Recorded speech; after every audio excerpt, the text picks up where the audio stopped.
is Eyewitness News, the news leader. With Phil Lipoff and Michelle Charlesworth. Jenna Wolf with sports. And Jeff Smith with the exclusive AccuWeather forecast. Now, Eyewitness News, Sunday morning. Straight ahead on Eyewitness News on this Sunday morning, finding Valentine's Day love.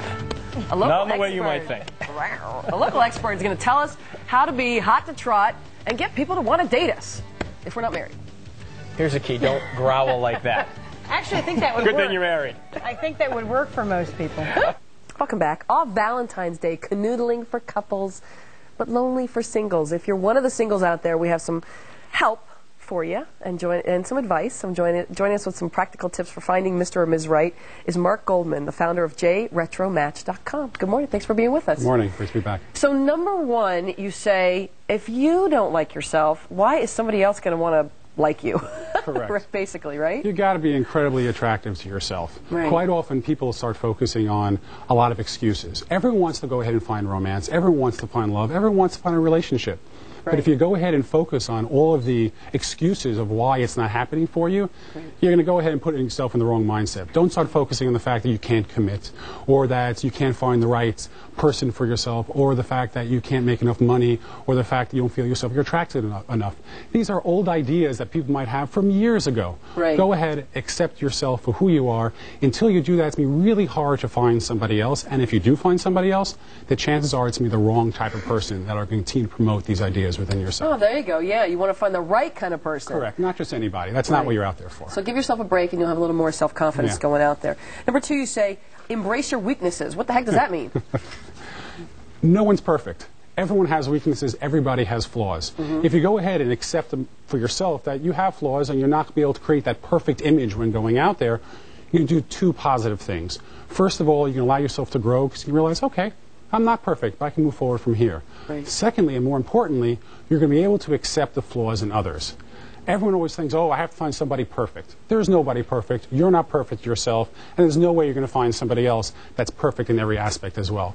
So by going ahead and embracing your own imperfections, that allows you to accept the weaknesses and flaws in others as well. Okay, what would an example be? A great example would be what we just mentioned a little bit earlier. Yeah. That's fine. You're not the most attractive person where you want to be today. That's okay. You're going ahead, you're building from there. You want to go ahead and lose 15 pounds, or you go ahead and put it in a positive framework. You want to say, I want to go ahead and achieve to look amazing on the beach next summer. There you go. So that's a matter of phrasing in the right way. Instead of saying, I'm fat.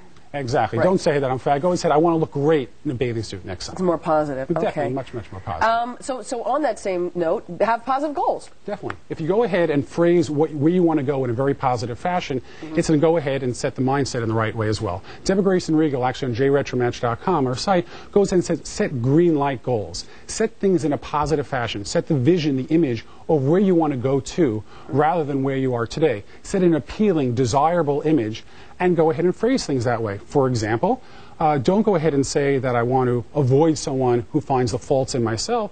Rather say I want to find a romantic, loving relationship with someone who goes ahead and supports my needs. Right. So one's phrasing it avoiding the negative, the other one's phrasing where I'd like to be going forward. Attracting the positive. Exactly, and that's really an underlying aspect of what everyone should really be focused on for themselves. And you say, enjoy life, live in the present, be spontaneous, right? Yeah. I mean, people quite often are trying to figure out how they can improve themselves or focusing on those negatives that we just spoke about. Someone's look at the perfections that are going on in their life today. That's really, really important. Because what happens quite often is we paint our lives with one color brush. If we're unhappy about being single, we might ignore the fact that we're in great financial position today. We might ignore the fact we're in great physical shape today. Right. Go ahead and focus on all those positives. By giving off that positive energy, you're going to attract the right person back towards you. But you got to get out there and get in the mix, too. Of course you got to get out there and get in the mix. That's also really important. But if you're not prepared yourself to get out there, you're going to, again, attract the wrong person back towards you. Get out there, get in the mix, smile,